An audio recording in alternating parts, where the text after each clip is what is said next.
Hello, everybody. I'm going to give you a little tour of a new digital tool that we've created to help you plan and organize your lessons. It's called the CCCN Lesson Planner, and it's a digital book, and we have a different version for every level and schedule of the adults program. And eventually we're going to be expanding this a bit further. I want to get right into it because I have a very limited amount of time that I'm able to record with this software. So this is the lesson planner. It starts with a little introduction that explains, how this organizational tool works and its function and all these things.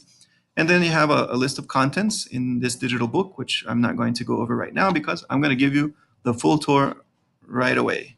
So it begins with an introduction to CCCN's Learning Foundations, which is the pedagogical model that we are using. And this is the 7 principles of teaching and learning that were introduced in the in-service, the first in-service of 2019. So it starts with a little bit of background about why we decided to create this model and the decisions that went into the design of the particular approach that we chose. And again, we have a little graphic organizer here of the 7 principles, and a breakdown of each principle where you have the name of the principle, a description of what it means and why it's important to us.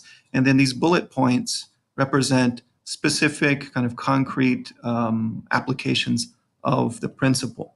So again, I won't go into detail here because you've already been exposed to this, and I hope that you will also take time to read this in detail once it gets sent to you.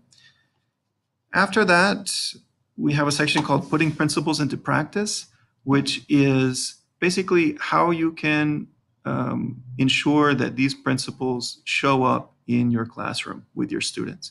And these are also the observation criteria that we will be using whenever we do observations. And again, you were exposed to these during the in-service, and you were also asked to do a little self-analysis where you took the tool and you kind of graded yourself and your own performance.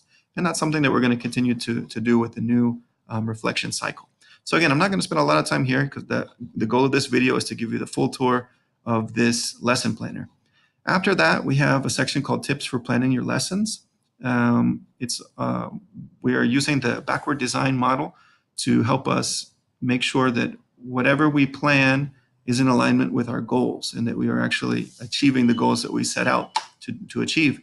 We'll go into much greater detail about what the backward design is, how it works, and how it can help us in a series of webinars that we're going to do very soon. Jonathan Acuna and I will be sending you some invitations to those webinars in the coming days or weeks.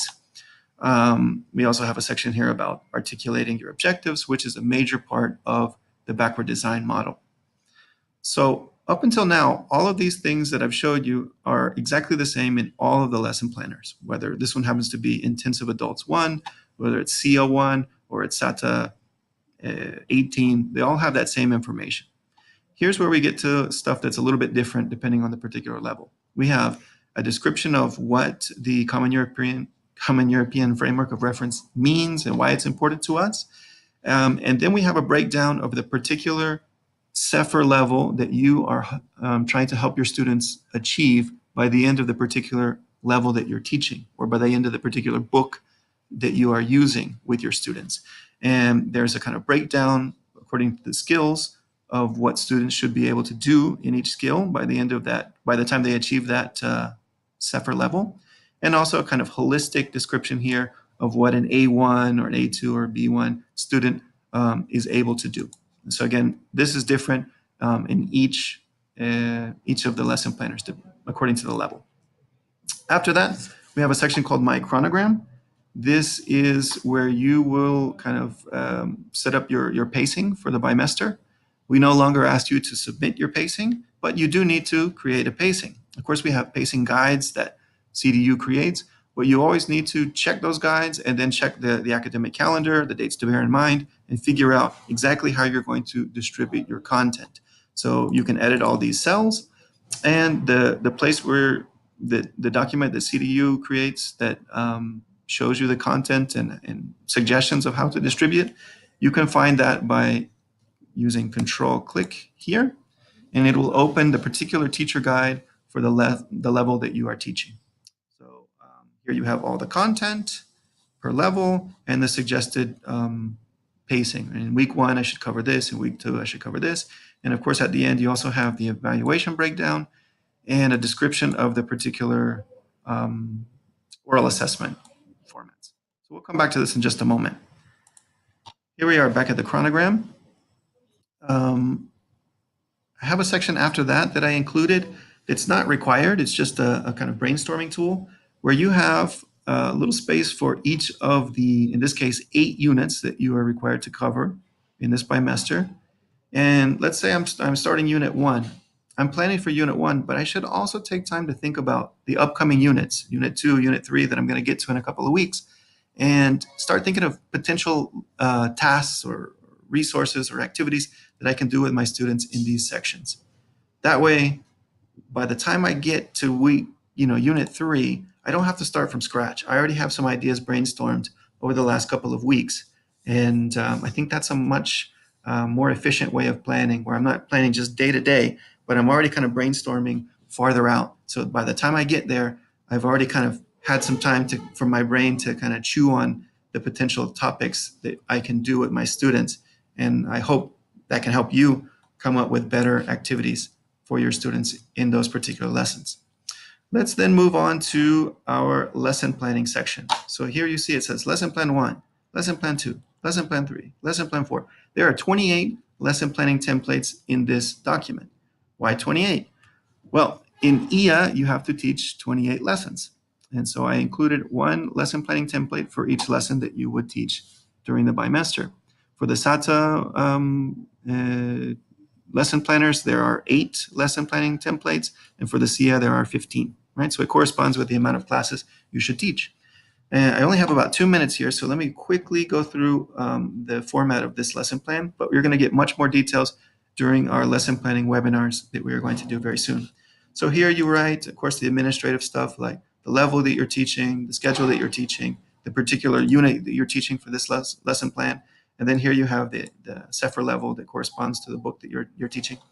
Here we have a section called target functions and target content. This comes from the lesson, the teacher guides that were created by CDU. So if you look here, it says Unit 1, functions, grammar, vocabulary. So the functions are things that students can do with the language to achieve a specific purpose. In this case, meet and introduce people, identify family members, etc.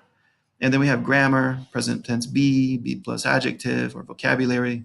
And the idea is that I'm going to think about the particular function or functions that I want students to work on in this particular class, not the whole unit, because I'm not going to teach all of these in one single lesson.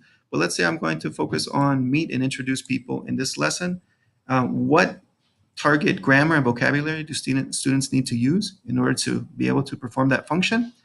And I'm going to write here in target functions, meet and introduce people. And in the target content, I'm going to write the particular grammar and vocabulary that I want students to use. Then I'm going to write my objectives for this particular lesson. Here, where it says students will be able to.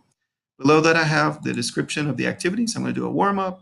I'm going to do a full sequence of scaffolded sequence of activities that ends with a communicative activity.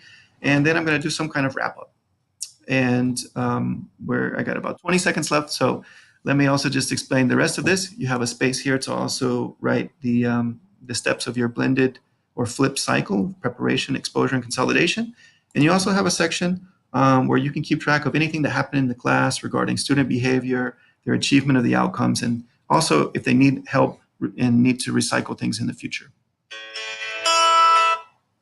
So here's where they were struggling with this particular lesson, and I want to recycle this grammar content next class.